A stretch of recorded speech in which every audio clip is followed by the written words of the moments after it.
శివ శివాని స్మరిస్తే చేరదీస్తావు, భక్తులను పరీక్షించి భరోసానిస్తావు.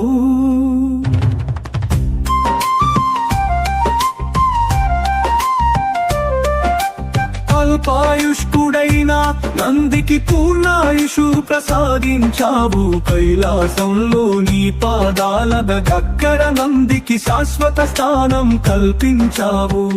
శరణు కోరిన మార్కండేయుణ్ణి యమపాశ విముక్తుణ్ణి చేశావు.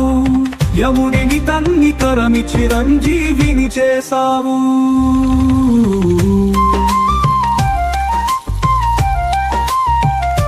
శివ శివాని స్మరిస్తే చేరదీస్తావు, భక్తులను పరీక్షించి భరోసానిస్తావు.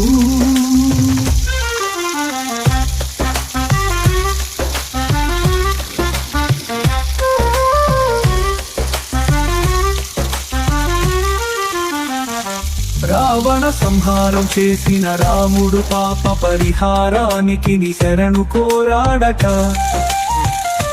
బ్రహ్మణ హత్య దోష నివారణకై సైకతలింగాన్ని ప్రతిష్ఠించాడట. ఆ పాలెన్నో చేసిన గుణనిధి శివారాధనలో పాలని దీపం వెలిగించి పరిహారం పొందాడట. శివభక్తితో పునర్జన్మ పొంది కుబేరుడుగా నీ చెంతనే ఉంటున్నాడంట.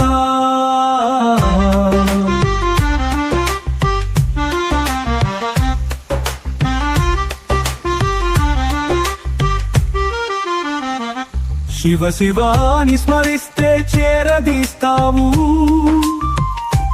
భక్తులను పరీక్షించి భరోసానిస్తావు. నీ అనుగ్రహం కోసం రావణుడు 10 తలలు పాటించాడట. రావణ భక్తికి మెచ్చి నీవు చంద్రహాస ఖడ్గాన్ని ప్రసాదించావట. తిన్నడు నైవేద్యంగా పెట్టిన పంది మాంసం తినకుండా పరీక్షించావట. తిన్నడు తన నేత్రాలను ఆటించి భక్త కన్నప్పగా మారినాడట.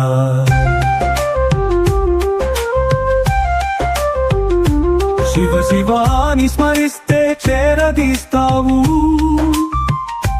భక్తులను పరీక్షించి భరోసానిస్తావు.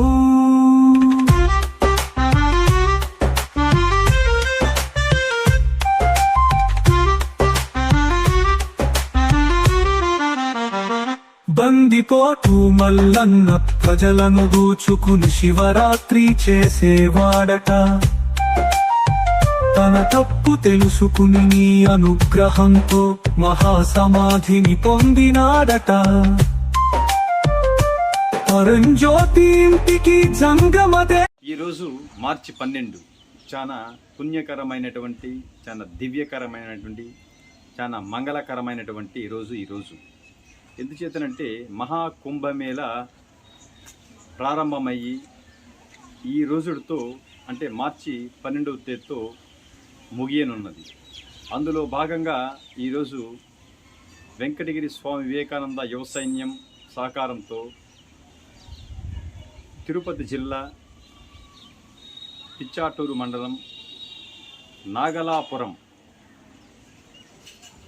ఊరి వద్ద సుమారు నాగలాపురంకి 10 కిలోమీటర్ల దూరంలో వెలసి ఉన్నటువంటి మహిమాన్వితమైనటువంటి కొండ, ఆ కొండనే రామగిరి అని భక్తులందరూ పిలుస్తూ ఉంటారు. అయితే మరి ఈ యొక్క రామగిరికి చాలా చరిత్ర, చాలా విశిష్టత ఉన్నది. ఎందుచేతనంటే త్రేతాయుగంలో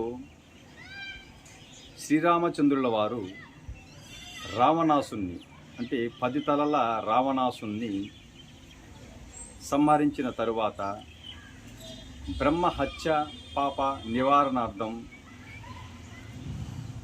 శివలింగాన్ని ప్రతిష్ఠించాలని తలంచినాడు. అయితే మరి శ్రీరామచంద్రుల వారికి అంటే సీతాశ్వాస నందనుడు మరియు శ్రీరామచంద్రులకి అతి ప్రీతికరమైనటువంటి దూత అయినటువంటి శ్రీ రామదూత హనుమంతుల వారికి అంటే ఆంజనేయ స్వామికి రామచంద్రుల వారు కాశీకి వెళ్ళి శివలింగాన్ని తీసుకుని రమ్మని, ఆ తీసుకొచ్చినటువంటి శివలింగాన్ని రామేశ్వరంలో ప్రతిష్ఠించాలి అని తలంచినాడు. అయితే మరి శ్రీరామచంద్రుల యొక్క ఆదేశానుసారం ఆంజనేయ స్వామి హుటాహుటిగా అంటే కాశీకి వెళ్ళి శివలింగాన్ని తీసుకొస్తున్నటువంటి తరుణంలో అంటే మార్గ మధ్యంలో ఈ యొక్క నాగలాపురం దగ్గర ఉన్నటువంటి ఈ యొక్క రామగిరి వద్ద అలసట చెంది కొంత విశ్రాంతి తీసుకోవాలని ఆ యొక్క రామగిరి కొండ వద్ద ఆంజనేయ స్వామి వారు విశ్రాంతి తీసుకున్నటువంటి తరుణంలో ఆ యొక్క శివలింగాన్ని తన యొక్క కబంధ హస్తాలతో మోస్తూ ఉన్నారు. ఎందుచేతంటే ఆ యొక్క శివలింగాన్ని ఎక్కడైతే రామేశ్వరంలో కాక మరి ఎక్కడైనా సరే ఆ శివలింగాన్ని భూమికి తాగినట్లయితే ఆ శివలింగము అక్కడే ప్రతిష్ఠింపబడుతుంది. అందుచేత ఆంజనేయ స్వామి వారు ఆ యొక్క శివలింగాన్ని అలాగే చేతిలో ఉంచుకొని ఆ కొండ వద్ద ఉండగా పరమశివుని యొక్క ఉగ్ర రూప దారుడైనటువంటి కాలభైరవుడు ఒక మేకల కాపరిగా ఒక బాలుడిగా ఆంజనేయ స్వామి వద్దకు వెళ్ళి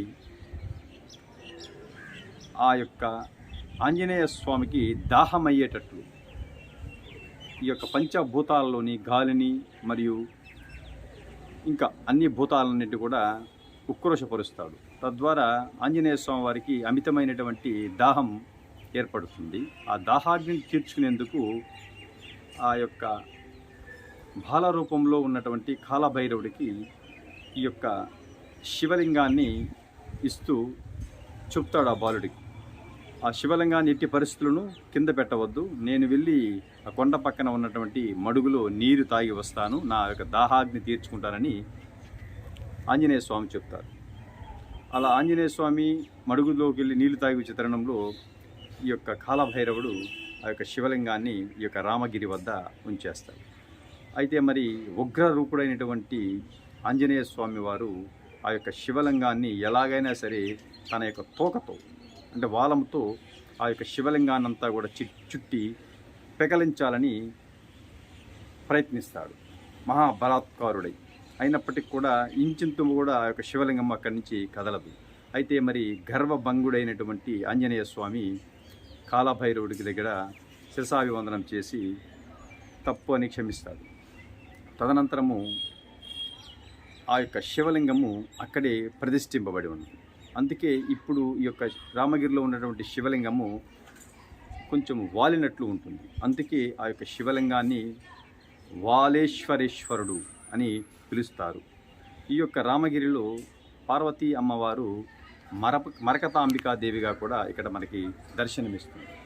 అంతేకాకుండా ఈ యొక్క రామగిరిలో కాలభైరవ స్వామి యొక్క విగ్రహం కూడా నిరంతరము అనునిత్యము ప్రతినిత్యము త్రికాలాలందు కూడా ఇక్కడ పూజలు నిర్వహిస్తూ ఉంటారు. అయితే ఇక్కడ ఆ యొక్క ఆంజనేయ స్వామి వారు ఆ యొక్క కోపంతో ఆ యొక్క తోకని కొండను కొడతాడు. కొండను కొట్టిన తర్వాత ఆ యొక్క కొండ ఆ నీటి మడుగులో పడిపోతుంది. అయితే మరి ఆ యొక్క నీటి మడుగులోంచి ఆ కొండలోంచి నీరు ఇప్పటికి కూడా కొలను రూపంలో ఎన్నో వందల సంవత్సరాల నుంచి ఈ రోజుల వరకు కూడా నీరు నందీశ్వరుని యొక్క నోటి నుంచి జలధార నిరంతరం అన్ని వేళల అన్ని కాలాల యందు కూడా ఒకే ధారగా ప్రవహిస్తూ ఉంటుంది. ఆ యొక్క నీరు చాలా మహిమాన్వితమైనటువంటి నీరు. ఎందుచేతంటే సాక్షాత్తు కాశీ నుంచి ఆ యొక్క నీరు ఈ యొక్క కొండకు వచ్చి ఆ కొండ నుంచి నందీశ్వరుని యొక్క నోటి నుంచి ఆ కొలంలోకి నీరు ప్రవహిస్తూ ఉంటుంది. కాబట్టి అటువంటి నీరుని మనమందరం కూడా చల్లుకోవటం వల్ల సాక్షాత్తు కాశీ నీటిని మనము కాశీలో ఉన్నటువంటి నీటిని మనం చల్లుకున్న వాళ్ళు అవుతాము. అయితే మరి ఇక్కడ ఆంజనేయ స్వామి యొక్క విశిష్టతను మనం తెలుసుకోవాల్సిన ఆవశ్యకత ఉంది. ఇక్కడ ఉన్నటువంటి ఆంజనేయ స్వామి చాలా మహిమాన్వితమైనటువంటి ఆంజనేయ స్వామి. దశశిర హృతాంతకుడు, కపి సైన్య ప్రాకారుడు, అంజనీ గర్భస్థుతుడు, మరియు సర్వ పాప గ్రహ నివారకుడు, పంచముఖ ఆంజనేయ స్వామి యొక్క అవతారంలో ఇక్కడ మనకి ఆంజనేయ స్వామి వారు ఆ యొక్క వాలేశ్వరుడి అంటే వాలేంద్ర శేఖరుని యొక్క శివలింగం ఎదురుగా కూడా ఆంజనేయ స్వామి యొక్క విగ్రహం కూడా అక్కడ ప్రతిష్ఠించి ఉన్నారు. ఇక్కడ ప్రత్యేకత ఏమిటంటే ఇక్కడ కాలభైరవ స్వామి యొక్క వాహనాలైనటువంటి సునకాలన్నీ కూడా ఈ యొక్క గుడి ప్రాంతం నందు వందల సంఖ్యలో ఇక్కడ ఉండటం కూడా గమనార్హం. కాబట్టి ఇక్కడ అష్టమి మరియు అమావాస్య పౌర్ణమి దినాన ఇక్కడ దీపారాజనలు కూడా కాలభైరవ స్వామికి చేస్తూ ఉంటారు భక్తులు. కాబట్టి అటువంటి మహిమాన్విత ప్రాంతాన్ని మేమందరం కూడా ఈరోజు దర్శించుకోవటము, ఆ యొక్క నందీశ్వరుని నోటి నుంచి వస్తున్నటువంటి ఆ నీటిని అంతా కూడా మేము శిరస్సు మీద మేము చల్లుకోవటము నిజంగా ఆ పరమశివుడు మాకు ఇచ్చినటువంటి ఒక అదృష్టంగా భావిస్తున్నాము. Thank you.